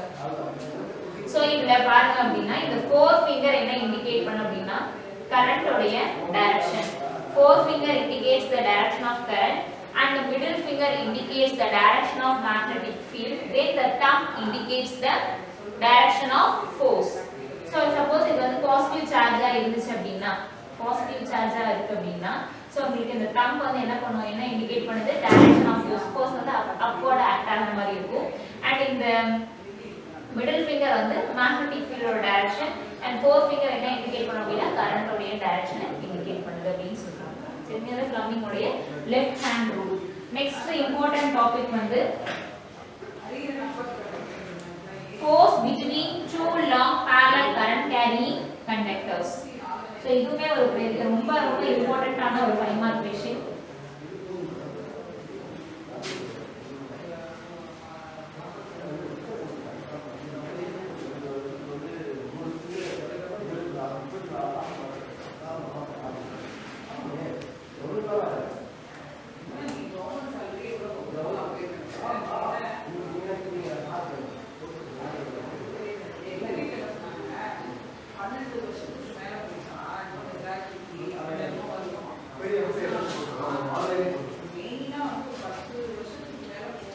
Force between two long parallel current carrying conductors.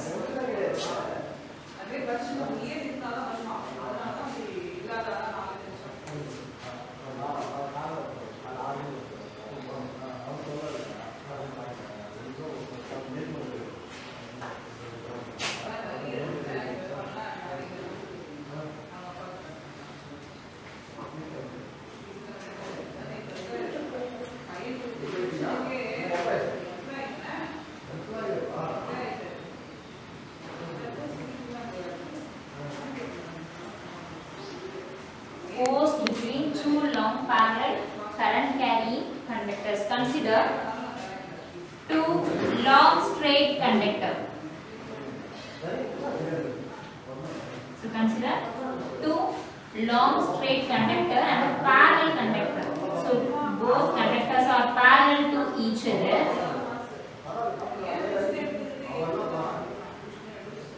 So let us mark this as A. So the second conductor is denoted as B. So consider two conductors. Both are parallel to each other. The distance between the two conductors is R. So I1 is the current flowing through the first conductor and I2 is the current flowing through the second conductor. So ரெண்டு conductor ஒரு parallel conductor நம்ம எடுத்துக்கிறோம். ஒரு long straight parallel conductor, அதோட distance எவ்வளவு r. So இந்த மாதிரி ரெண்டு கரண்ட்ல எனக்கு ரெண்டு கண்டக்டர்ஸ்ல எனக்கு கரண்ட் ஃப்ளோ ஆகும்போது அது எக்ஸ்பீரியன்ஸ் பண்ணக்கூடிய ஃபோர்ஸ் என்னவா இருக்கும், ரெண்டு கண்டக்டர்ஸ்க்கு இடையில ஃபோர்ஸ் வந்து என்ன மாதிரி இருக்கும், அட்ராக்டிவா இல்ல ரிபல்சிவா அப்படிங்கறத நம்ம பார்க்க போறோம். ஃபர்ஸ்ட் இந்த கண்டக்டர்ஸ்ல கரண்டோட டைரக்ஷன் பாருங்க, both are in same direction. So இது வந்து ஒரு xy z axis, that is அந்த கார்ட்டீசியன் கோஆர்டினேட் சிஸ்டம் வச்சு நம்ம எக்ஸ்பிளைன் பண்ண முடியும். So இது வந்து x y, இது வந்து z ன்னு வெச்சுக்கோ, z axis. x axis உடைய யூனிட் வெக்டார் வந்து i cap, y axis ஓட வந்து j cap, z axis உடைய யூனிட் வெக்டார் வந்து So இப்போ இந்த கரண்டோட டைரக்ஷன் எப்படி இருக்கு அப்படினா along z direction. So இந்த both conductors will கரண்டோட டைரக்ஷன் எப்படி இருக்கு z டைரக்ஷன்ல கரண்ட் வந்து இருக்கு. So இப்போ இங்க பாருங்க இப்போ எனக்கு நமக்கு ஏற்கனவே தெரிஞ்ச விஷயம் தான் ஒரு கண்டக்டரே இந்த கரண்ட் பாஸ் ஆச்சு அப்படினா அந்த சுத்தி என்ன கிரியேட் ஆகும் மேக்னெட்டிக் ஃபீல்ட் வந்து கிரியேட் ஆகும் அப்படிங்கறத நம்ம பார்த்திருப்போம். So நான் ஃபர்ஸ்ட் நான் என்ன பண்றேன் அப்படினா இந்த கண்டக்டர் மட்டும் கன்சிடர் பண்றேன் A அப்படிங்கற கண்டக்டர் மட்டும். So நீங்க இந்த கண்டக்டர் எடுத்துக்கோங்க. Aங்கற கண்டக்டர் மட்டும் நாம என்ன பண்றோம் அப்படினா கன்சிடர் பண்றோம். So அப்ப அதுல கரண்ட் பாஸ் ஆகும்போது எனக்கு மேக்னெட்டிக் ஃபீல்ட் லைன்ஸ் இந்த மாதிரி கிரியேட் ஆகும். ஓகே? So மேக்னெட்டிக் ஃபீல்ட் உடைய டைரக்ஷன் நான் வந்து இந்த மேக்னெட்டிக் ஃபீல்ட் டைரக்ஷன் வந்து ரைட் ஹேண்ட் கண்ட்ரோல் வச்சு நம்ம வந்து எக்ஸ்பிளைன் பண்ணிருப்போம். So நான் என்ன பண்றேன் ரைட் ஹேண்ட்ல உங்களுடைய கண்டக்டரை ஹோல்ட் பண்ணும்போது இதுதான் கண்டக்டர் அப்படினா ரைட் ஹேண்ட்ல இந்த கண்டக்டரை ஹோல்ட் பண்ணீங்க அப்படினா so the thumb indicates the direction of current வந்து upward directionல இருக்கு அப்படினா உங்களுடைய magnetic field direction எப்படி இருக்கும் இதுதான். So thumb indicates the direction of current அப்படினா இந்த fingers நம்ம ரொட்டேட் பண்றோம்ல இந்த fingers indicates the direction of magnetic field. அப்ப உங்களுக்கு கரண்டோட டைரக்ஷன் எப்படி இருக்கும் அப்படினா magnetic field direction எப்படி இருக்கும் பாருங்க.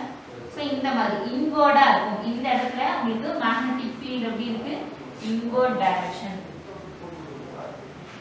So inward magnetic field எப்படி இருக்கு அப்படினா inward-ஆ இருக்கும். So இந்த இடத்துல inward இங்க இத கண்டக்டர் அப்படினா எனக்கு இங்க inward-ஆ இருக்கும். So இந்த இடத்துல வரும்போது எப்படி இருக்கு பாருங்க outward. அப்ப இங்க வரும்போது magnetic field வந்து outward-ஆ இருக்கும்.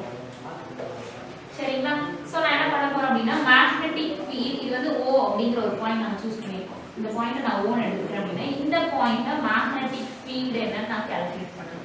So அதுக்கு இந்த magnetic field உடைய டைரக்ஷன் வந்து எந்த ஆக்சிஸ்ல இருக்குன்னு நமக்கு தெரிஞ்சாகணும். நான் என்ன பண்றேன் அப்படினா இந்த xy z ஆக்சிஸ் சொன்னோம் இல்லையா? So இதுதான் வந்து z ஆக்சிஸ். இது y ஆக்சிஸ். இது வந்து z ஆக்சிஸ், இது y ஆக்சிஸ். இதுதான் வந்து என்னன்னா x ஆக்சிஸ். இந்த இடத்துல நம்ம வந்து x ஆக்சிஸ்ங்கிறது இப்படி வரும். both are perpendicular to mutually perpendicular அப்படினு சொல்லிருக்காங்க. So x axis வந்து இந்த டைரக்ஷன்ல இருக்கும். அது நம்ம டிரா பண்ண முடியாதுன்றதனால நான் x இப்படி போட்டுருக்கேன். So இது வந்து z axis, இது y, இதுதான் வந்து என்னன்னா x axis. அப்ப இது z axis அப்படினா இது நெகட்டிவ் z axis-ஆ இருக்கும். இது y அப்படினா இந்த டைரக்ஷன்ல நெகட்டிவ் y axis. இது x axis அப்படினா இதுக்கு அப்படியே பேக்வர்ட்ல பேக் சைடுல எனக்கு இந்த டைரக்ஷன்ல நெகட்டிவ் x axis இருக்கும். So இப்போ எனக்கு இந்த கரண்ட் கேரியிங் கண்டக்டர்ல எனக்கு மேக்னெட்டிக் ஃபீல்ட் எப்படி ப்ரொடியூஸ் ஆகுது இந்த மாதிரி இந்த டைரக்ஷன்ல தான் ப்ரொடியூஸ் ஆகுது. சோ எனக்கு இங்க இன்வர்டா இருக்கு அப்படினா மேக்னெட்டிக் ஃபீல்ட் சோ இது x ஆக்சிஸ் மேக்னெட்டிக் ஃபீல்ட் எனக்கு இந்த டைரக்ஷன்ல தான் ப்ரொடியூஸ் ஆகுது. அப்ப இன்வர்ட் அப்படினா அது எந்த ஆக்சிஸ் நெகட்டிவ் x ஆக்சிஸ். எந்த ஆக்சிஸ் நெகட்டிவ் x ஆக்சிஸ் அதுதான் இங்க போட்டுருக்காங்க. நெகட்டிவ் x ஆக்சிஸ் அப்படினா அப்ப அதோட unit vector -i cap. Negative x axis ஓட யூனிட் வெக்டர் that is இங்க தான வருது. சோ அது வந்து இந்த -i cap. இதுவே இந்த இடத்துல இது வந்து இன்வர்டா இருக்கு. சப்போஸ் இங்க வரும்போது மேக்னெட்டிக் ஃபீல்ட் இப்படி வரும்போது அவுட்வர்டா இருக்கும். இப்படி அவுட்வர்டா இருக்கும். அப்ப அது என்னன்னா பாசிட்டிவ் x ஆக்சிஸ்ல இருக்குன்னு அர்த்தம். மேக்னெட்டிக் ஃபீல்ட் வந்து பாசிட்டிவ் x ஆக்சிஸ்ல இருக்கு. சோ இந்த இடத்துல இன்வர்டா இருக்கும்போது மேக்னெட்டிக் ஃபீல்ட் டைரக்ஷன் என்னது negative x axis that is அதோட unit vector -i cap. So இப்போ ஒரு பர்టిక్యులர் பாயிண்ட் இந்த கரண்ட் கேரியிங் கண்டக்டர்ல இருந்து நான் ஒரு பர்టిక్యులர் பாயிண்ட் சூஸ் பண்ணிருக்கேன். அதுல மேக்னெட்டிக் ஃபீல்டுக்கு வந்து நம்ம ஏற்கனவே பையர்ஸ் ஆவட்லாம் ஆம்பியர்ஸ் லால மேக்னெட்டிக் ஃபீல்ட் எப்படி ஒரு லாங் ஸ்ட்ரைட் கண்டக்டர்ல magnetic field at particular point calculate பண்றதுக்கு ஃபார்முலா நம்ம பார்த்திருக்கோம். B is equal to mu naught I divided by 2 pi r into n cap நம்ம போட்டுருப்பாங்க. சோ இங்க B அப்படிங்கிறது என்ன அப்படினா magnetic field due to the first conductor. So we have to write V1 vector. So it is a vector quantity. V1 vector is equal to mu naught. Here I1 current passing through the first conductor is I1. So mu naught I1 divided by 2 pi r into n cap நம்ம போடுவோம். n capங்கிறது unit vector. அது magnetic ஃபீல்டோட டைரக்ஷனை indicate பண்ணும். So இங்க magnetic ஃபீல்டோட direction நான் என்ன சொல்லிருக்கேன் -i cap -i cap. So இத எப்படி எழுதலாம் -mu naught I1 divided by 2 pi r into i cap. V1 vector is equal to இந்த இதுதான் இந்த பாயிண்ட் ஓங்கற பாயிண்ட்ல எனக்கு இன்டியூஸ் ஆகக்கூடிய மேக்னெட்டிக் ஃபீல்டுக்கான ஃபார்முலா. ஸோ இந்த இடத்துல நான் என்ன பண்றேன் அப்படின்னா இந்த பாயிண்ட் ஓல நான் அந்த செகண்ட் கண்டக்டரை கொண்டு வந்து நான் பிளேஸ் பண்றேன். பி அப்படிங்கிற கண்டக்டரை எங்க பிளேஸ் பண்றோம், இந்த மேக்னெட்டிக் ஃபீல்ட் வந்து ப்ரொடியூஸ் ஆகி அந்த டச் ஆகுதுலயே அந்த பாயிண்ட்ல நான் செகண்ட் கண்டக்டர் பி வந்து பிளேஸ் பண்றேன். ஸோ நமக்கு தெரியும் எப்போ வந்து ஒரு மேக்னெட்டிக் ஃபீல்ட்ல நான் கரண்ட் கேரியிங் கண்டக்டரை பிளேஸ் பண்ணாலும் அங்க என்ன ஆகும் அப்படிங்கறத இப்போ கொஞ்ச நேரத்துக்கு முன்னாடி தான் பார்த்தோம். லாஸ்ட் டாபிக்ல பார்த்தோம். என்னது, மேக்னெட்டிக் யூனிஃபார்ம் மேக்னெட்டிக் ஃபீல்ட்ல ஒரு கரண்ட் கேரியிங் கண்டக்டர் நான் பிளேஸ் பண்ணேன் அப்படின்னா அங்க எனக்கு லாரன்ஸ் ஃபோர்ஸ் வந்து எக்ஸ்பீரியன்ஸ் ஆகும். That is F is equal to BIL sin theta மேக்னிட்யூட்ல சொன்னோம் அப்படின்னா. இதுவே வெக்டர் ஃபார்ம்ல சொன்னோம் அப்படின்னா F vector is equal to I into L vector cross B vector. இதுதான் வந்து இந்த லாரன்ஸ் ஃபோர்ஸ்க்கான ஃபார்முலா. சோ இந்த இடத்துல என்ன பண்றோம் அப்படினா இந்த ஹோல் கண்டக்டரை எடுத்துக்காம B1 வெக்டர். சோ ஏன் இங்க B1 வெக்டர், இந்த ஃபர்ஸ்ட் கண்டக்டர்ல ப்ரொடியூஸ் ஆகக்கூடிய மேக்னெட்டிக் ஃபீல்ட் தான் வந்து இந்த B1 வெக்டர். அந்த B1 வெக்டர்ல தான் நான் என்ன கொண்டு வந்து வைக்கிறேன் அப்படினா செகண்ட் கண்டக்டரை கொண்டு வந்து வைக்கிறேன். செகண்ட் கண்டக்டர் வைக்கும்போது அதுல எனக்கு கரண்ட் பாஸ் ஆகும்போது இந்த மேக்னெட்டிக் ஃபீல்ட்னால இந்த கண்டக்டர் என்ன ஃபோர்ஸ் வந்து எக்ஸ்பீரியன்ஸ் ஆகுது. அதுக்கான ஃபார்முலா தான் dF vector is equal to I2 second கண்டக்டர்ல பாஸ் ஆகக்கூடிய current into L vector cross B1 vector first கண்டக்டர்ல ப்ரொடியூஸ் ஆகக்கூடிய மேக்னெட்டிக் ஃபீல்ட். சோ இதுல I2 சோ I2 எல்ங்கிறது என்னன்னா கரண்ட் எலிமெண்ட். சோ அந்த கரண்ட் எலிமெண்ட் உடைய டைரக்ஷன் வந்து என்ன அப்படினா along z direction. z direction அப்படினா அதோட யூனிட் வெக்டர் வந்து k cap. So I2 L இங்க என்ன dl னு போடணும். I2 ஏனா df வெக்டர் அப்படினா என்ன போடணும் நம்ம dl. So dl I2 dl vector. So இங்க நான் என்ன பண்றேன் அப்படினா dl k cap. k cap I2 dl அப்படிங்கிறது கரண்ட் எலிமெண்ட். கரண்ட் எலிமெண்ட் உடைய டைரக்ஷன் வந்து z டைரக்ஷன். சோ அதோட unit vector k cap. So இங்க k cap போடும்போது நான் இந்த இடத்துல வெக்டர் வந்து எடுத்துட்டேன். So I2 dl k cap. அடுத்து b ஓட வேல்யூ நம்ம இப்பலாம் பார்த்துட்டோம். என்னது -mu0 I1 divided by 2 pi r into I cap. இது கிராஸ் இருக்கு. சோ இது எல்லாமே அப்படியே ரீஅரேஞ்ச் பண்ணுங்க. -mu0 I1 I2 dl divided by 2 pi r இது k cap cross I cap. So k cross I நம்ம வந்து 11th ல பார்த்திருப்போம். இது வந்து யூனிட் வெக்டர் I, இது யூனிட் வெக்டர் J, இது யூனிட் வெக்டர் K. சோ ரெண்டு வெக்டர் நான் ரெண்டு யூனிட் வெக்டரை கிராஸ் ப்ராடக்ட் பண்ண அப்படினா அதோட ரிசல்ட் வந்து எனக்கு நியூ வெக்டரா தான் இருக்கும். சப்போஸ் நான் வந்து இது வந்து ஆன்டி கிளாக்வைஸ் டைரக்ஷன்ல தான் நம்ம பண்ணுவோம். சோ I cross J பண்ணோம் அப்படினா எனக்கு ரிசல்டன்ட் வந்து K கிடைக்கும். இதே K cross I பண்ணனா ரிசல்ட் வந்து எனக்கு J கிடைக்கும். இப்போ நான் அதுக்கு அதான் பண்ண போறோம். K வெக்டரையும் I அப்படிங்கிற யூனிட் வெக்டரையும் கிராஸ் ப்ராடக்ட் பண்ண அப்படினா ரிசல்ட் வந்து எனக்கு new vector. That is K cross I வந்து எனக்கு J cap. Therefore dF vector is equal to -mu0 I1 I2 dl divided by 2 pi r. So K cross I பதிலா நான் என்ன போட்டுக்கலாம், J cap னு போட்டுக்கலாம். சோ இது வந்து ஒரு ஸ்மால் லெந்த் எலிமெண்ட் எக்ஸ்பீரியன்ஸ் பண்ணக்கூடிய ஃபோர்ஸ் தான் dF vector. இதுவே இந்த ஹோல் கண்டக்டர் எக்ஸ்பீரியன்ஸ் பண்ணக்கூடிய ஃபோர்ஸ் வேணும்னா F vector is equal to -mu0 I1 I2 dl ங்கிறது என்னவா மாறிடும் L. ஏன்னா the length of the conductor வந்து L divided by 2 pi r into J cap. Next force per எனக்கு unit length வேணும். That is force per unit length னா F vector divided by the L வந்து equal to இந்த பக்கம் வந்துரும். So F vector divided by L is equal to mu0 I1 minus mu0 I1 I2 divided by 2 pi r into J cap. இது வந்து first கண்டக்டர்னால second conductor experience பண்ணக்கூடிய ஃபோர்ஸ்க்கான formula இது. So இங்க என்ன இருக்கு அப்படினா நெகட்டிவ் சைன். சோ இந்த இடத்துல ஃபோர்ஸ் எனக்கு எப்படி இருக்கும் அப்படினா ஃபோர்ஸ் ஓட டைரக்ஷன் இங்க மேக்னெட்டிக் இது வந்து கரண்டோட டைரக்ஷன் எனக்கு அப்வர்டா இருக்கு. மேக்னெட்டிக் ஃபீல்ட் வந்து எப்படி இருக்கு அப்படினா இன்வர்டா இருக்கு அப்படினு சொல்றாங்க. அப்ப எனக்கு ஃபோர்ஸ் எப்படி கிடைக்கும் பாருங்க. சோ இதுக்கு நான் என்ன பண்ணலாம் அப்படினா ஃப்ளமிங்கோடைய அந்த லெஃப்ட் ஹேண்ட் ரூல் நான் யூஸ் பண்ண போறேன். ஸோ இந்த இடத்துல நம்மளுடைய லெஃப்ட் ஹேண்ட் அந்த ஃபிங்கர்ஸை வந்து மியூச்சுவலி பெர்பெண்டிகுலரா நீங்க வந்து ஸ்டிச் பண்ணிக்கோங்க. ஸோ இதுல பாருங்க, இதுல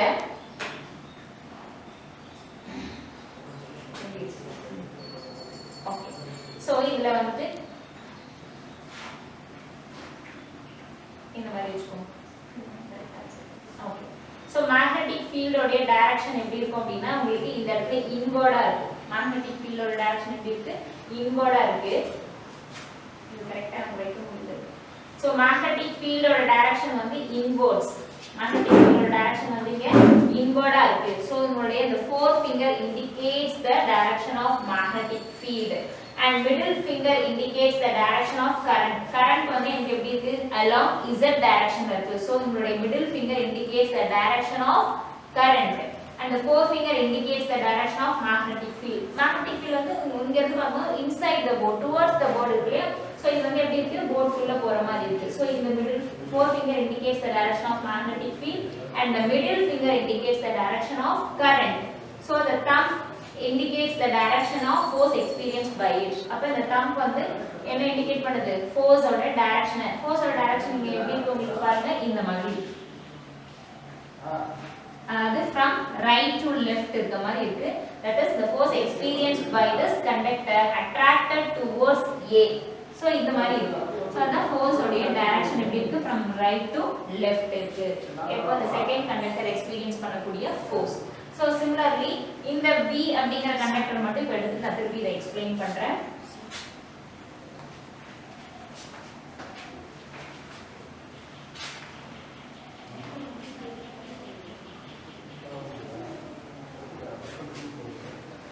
ஃபர்ஸ்ட் நான் A கண்டக்டர், அடுத்து இப்ப செகண்ட் B அப்படிங்கற கண்டக்டர் மட்டும் நான் எடுத்து இத என்ன பண்றோம் அப்படினா எக்ஸ்பிளைன் பண்ணறோம். சோ இந்த செகண்ட் கண்டக்டர் மட்டும் நான் எடுத்துக்கிறேன். ஃபர்ஸ்ட் இத மட்டும் கன்சிடர் பண்றேன். இதுல பாஸ் ஆகக்கூடிய கரண்ட் I2, இந்த கண்டக்டர் நான் B வெச்சுக்கிறேன். இப்போ இந்த கண்டக்டரை சுத்தி எனக்கு கரண்ட் பாஸ் ஆகும்போது என்னன்னா மேக்னெட்டிக் ஃபீல்ட் வந்து எனக்கு ப்ரொடியூஸ் ஆகும். இல்லையா? இதுக்கு முன்னாடி பார்த்த அதே விஷயம் தான். நான் ஃபர்ஸ்ட் இந்த கண்டக்டரை எனக்கு magnetic field at point O ல எனக்கு எப்படி இருக்கும் அப்படினா அவுட்வர்ட் அப்படி நம்ம ஏற்கனவே சொல்லிருந்தோம். சோ இந்த இடத்துல வரும்போது மேக்னெட் இது ஒரு ரைட் ஹேண்ட் தம்ப் ரூல் தான். சோ கண்டக்டர்ல இந்த thumb indicates the direction of current. Current வந்து எனக்கு அப்வர்டா ஃப்ளோ ஆச்சு அப்படினா அந்த நம்மளுடைய இந்த ரொட்டேட் பண்ணோடைய அந்த ஃபிங்கர்ஸ் வந்து என்னன்னா மேக்னெட்டிக் ஃபீல்டோட டைரக்ஷனை இண்டிகேட் பண்ணும். சோ இந்த இடத்துல எனக்கு இன்வர்டா இருக்கும். சோ இந்த கண்டக்டர்ல இங்க வரும்போது எனக்கு அவுட்வர்ட் டைரக்ஷன்ல மேக்னெட்டிக் ஃபீல்ட் இருக்கும். சோ இந்த பாயிண்ட் O ல மேக்னெட்டிக் ஃபீல்ட் எப்படி இருக்கும் அப்படினா outward, that is B2 vector. ஏனா செகண்ட் கண்டக்டர்னால ப்ரொடியூஸ் ஆகக்கூடிய மேக்னெட்டிக் ஃபீல்ட் வந்து என்ன அப்படினா B2 வெக்டார். சோ இந்த பாயிண்ட் இந்த ஓவர பாயிண்ட்ல நான் மேக்னெட்டிக் ஃபீல்ட் வேணும் அப்படினா B2 vector is equal to, so ஏற்கனவே இந்த x y z axis பார்த்தோம் இல்லையா, இது வந்து x y z. so B2 vector is equal to the ampere circuit எல்லாம் இல்ல wire circuit நான் மேக்னெட்டிக் ஃபீல்ட் கால்குலேட் பண்ணேன். mu naught I divided by 2 pi r அதான் ஃபார்முலா. சோ இது வந்து செகண்ட் கரண்ட்ல பாஸ் ஆகக்கூடிய கரண்ட்ங்கறதால mu naught I2 divided by 2 pi r. இதோட டைரக்ஷன் மேக்னெட்டிக் ஃபீல்ட் டைரக்ஷன் எனக்கு தெரியும். அதுக்கு நம்ம என்ன பண்ணிருக்கோம் அப்படினா இந்த x y z axis, இது வந்து z axis, இது வந்து என்ன அப்படினா y axis, இதுதான் வந்து x axis. இது x z, இது x y z. இந்த இடத்துல மேக்னெட்டிக் ஃபீல்ட் எனக்கு இன்வர்டா இருக்கு. இப்போ இங்க வரும்போது மேக்னெட்டிக் ஃபீல்ட் எப்படி இருக்கும்? அவுட்வர்ட் டைரக்ஷன்ல இருக்கு. தட் இஸ் பாசிட்டிவ் x axisல இருக்கிறதுனால அதோட யூனிட் வெக்டார் வந்து +i cap +i cap. அப்ப இங்க யூனிட் வெக்டார்ங்கிறது மேக்னெட்டிக் ஃபீல்டோட டைரக்ஷன் இண்டிகேட் பண்ணுது இல்லையா? சோ அப்ப இதோட யூனிட் வெக்டார் வந்து +i cap. B2 vector is equal to mu naught I2 divided by 2 pi r into I cap. So இந்த பாயிண்ட் O ல நான் பண்ற மாதிரி என்ன பண்றேன் அப்படினா அந்த ஃபர்ஸ்ட் கண்டக்டரை நான் பிளேஸ் பண்றேன். சோ மேக்னெட்டிக் ஃபீல்ட் வந்து எனக்கு செகண்ட் கண்டக்டர்னால ப்ரொடியூஸ் ஆயிருக்கு. இந்த மாதிரி மேக்னெட்டிக் ஃபீல்ட் எனக்கு. சோ இந்த மேக்னெட்டிக் ஃபீல்ட் வந்து லைன் டச் ஆகுற மாதிரி இந்த ஒரு செகண்ட் ஃபர்ஸ்ட் கண்டக்டர் ஏங்கற கண்டக்டர் நான் வந்து அந்த மேக்னெட்டிக் ஃபீல்ட்ல வைக்கும்போது இந்த ஏங்கற கண்டக்டர் என்ன பண்ணும்? மேக்னெட்டிக் ஃபீல்ட்ல ஒரு கரண்ட் கேரிங் கண்டக்டர் வச்சாலே இந்த கரண்ட் I1 பாஸ் ஆகுது. இதுல I1ங்கற கரண்ட் பாஸ் ஆகுது. இப்ப கரண்ட் பாஸ் ஆச்சு அப்படின்னா அது மேக்னெட்டிக் ஃபீல்ட்ல ஒரு கரண்ட் கேரிங் கண்டக்டர் வச்சனா இந்த ஃபர்ஸ்ட் கண்டக்டர் ஒரு ஃபோர்ஸ் எக்ஸ்பீரியன்ஸ் பண்ணும். சோ இந்த சேம் ஃபார்முலா தான் நம்ம யூஸ் பண்ண போறோம். இதுல நான் ஒரு ஸ்மால் போர்ஷன் நான் சூஸ் பண்ணிக்கிறேன், அது dl னு சொல்றேன். சோ அது எக்ஸ்பீரியன்ஸ் பண்ணக்கூடிய force dF vector is equal to I1 dl vector cross V2 vector. So இது என்ன ஏன் I1 அப்படினா சோ ஃபர்ஸ்ட் கண்டக்டர்ல பாஸ் ஆகக்கூடிய கரண்ட் வந்து I1. சோ அந்த கரண்ட் கேரியிங் கண்டக்டரை வந்து நான் என்ன பண்றேன், இதுல ப்ரொடியூஸ் ஆகக்கூடிய மேக்னெட்டிக் ஃபீல்ட்ல வைக்கிறேன். செகண்ட் கண்டக்டர்ல ப்ரொடியூஸ் ஆகக்கூடிய மேக்னெட்டிக் ஃபீல்ட் V2. அந்த மேக்னெட்டிக் ஃபீல்ட்ல கொண்டு போய் current carrying conductor first conductor I1 கொண்டு போய் நான் வைக்கும் போது எனக்கு ஒரு ஃபோர்ஸ் எக்ஸ்பீரியன்ஸ் ஆகுது. அதனால தான் I1 dl vector cross V2 vector. ஏன் புரியுதா? I1 ங்கிறது என்னது? ஃபர்ஸ்ட் கண்டக்டர்ல பாஸ் ஆகக்கூடிய கரண்ட். அத நான் இதுல எடுத்து வைக்கிறேன். செகண்ட் கண்டக்டர்ல ப்ரொடியூஸ் ஆகக்கூடிய மேக்னெட்டிக் ஃபீல்ட் V2 ல வைக்கும் போது ஒரு ஃபோர்ஸ் கிரியேட் ஆகும். அந்த டோட்டல் ஃபோர்ஸ்க்கான ஃபார்முலா F VIL sin θ. அதோட வெக்டர் ஃபார்ம்னா I L cross V cross நம்ம பார்த்திருப்போம். பட் ஸ்மால் ஃபோர்ஸ் வேணும் அப்படினா dF vector is equal to I1 dl cross V2 cross. So இதுல இருந்து எனக்கு I1 ஓட வேல்யூ வந்து I1 into dl vector. dl vector ங்கிறது என்ன அப்படினா கரண்ட் எலிமெண்ட் உடைய டைரக்ஷன். தட் இஸ் z ஆக்சிஸ்ல இருக்கு. அப்ப அதோட யூனிட் வெக்டர் வந்து k cap. அப்ப I1 dl into k cap இந்த வெக்டர் எடுத்துட்டோம். அடுத்து V2 ஓட வேல்யூ அப்படியே சப்ஸ்டிட்யூட் பண்ணுங்க. mu naught I2 j cap divided by 2 pi r. So இதுல நான் அப்படியே மாடிஃபை பண்றேன். mu naught I1 I2 dl divided by 2 pi r. இங்க k cap cross j cap. So k cross j வந்து என்னது? Sorry இது j கிடையாது, I cap. Sorry பா. இது வந்து என்னது? I cap. ஏனா பாசிட்டிவ் x ஆக்சிஸ்லயே I cap தான். சோ k cross I அப்படிங்கிறது ஆன்சர் ரிசல்ட் வந்து j cap. சோ இந்த dF vector உடைய வேல்யூ வந்து mu naught I1 I2 dl divided by 2 pi r into j cap. இதுல இருந்து ஃபோர்ஸ் டோட்டல் ஃபோர்ஸ் இந்த conductor experience பண்ணக்கூடிய டோட்டல் ஃபோர்ஸ் வேணும் அப்படினா F vector is equal to mu naught I1 I2 L divided by 2 pi r into j cap. So இதுல இருந்து force per unit length வேணும் அப்படினா F vector divided by L is equal to mu naught I1 I2 divided by 2 pi r into j cap. This is the force experienced by a force per unit length. So ரெண்டு கண்டக்டர்லயே same டைரக்ஷன்ல எனக்கு current flow ஆச்சு அப்படினா இது ரெண்டுத்துக்கும் உள்ள force வந்து எப்படி இருக்கும் அப்படினா அட்ராக்டிவ் ஃபோர்ஸா இருக்கும். சோ இந்த இடத்துல ஃபோர்ஸோட டைரக்ஷன் வந்து இன்வெர்ட்டா இருக்கு. ரெண்டு கண்டக்டர்லயுமே கரண்ட் வந்து எனக்கு சேம் டைரக்ஷன்ல ஃப்ளோ ஆச்சு அப்படினா சோ ரெண்டு கண்டக்டருக்கு இடையில இருக்கக்கூடிய ஃபோர்ஸ் வந்து என்ன ஃபோர்ஸ்? Attractive force. இதுவே எனக்கு ஆப்போசிட் டைரக்ஷன்ல ஒரு கண்டக்டர்ல அப்வர்ட் ஒரு கண்டக்டர்ல டவுன்வர்ட்ல எனக்கு வந்து கரண்ட் ஃப்ளோ ஆச்சு அப்படினா ரெண்டு கண்டக்டருக்கு இடையில இருக்கக்கூடிய ஃபோர்ஸ் வந்து ரிப்பல்சிவ் ஃபோர்ஸா இருக்கும் அப்படினு சொல்றாங்க. சோ இதுதான் வந்து என்ன அப்படினா ஃபோர்ஸ் per unit lengthக்கான formula. That's all for today class students. Thank you.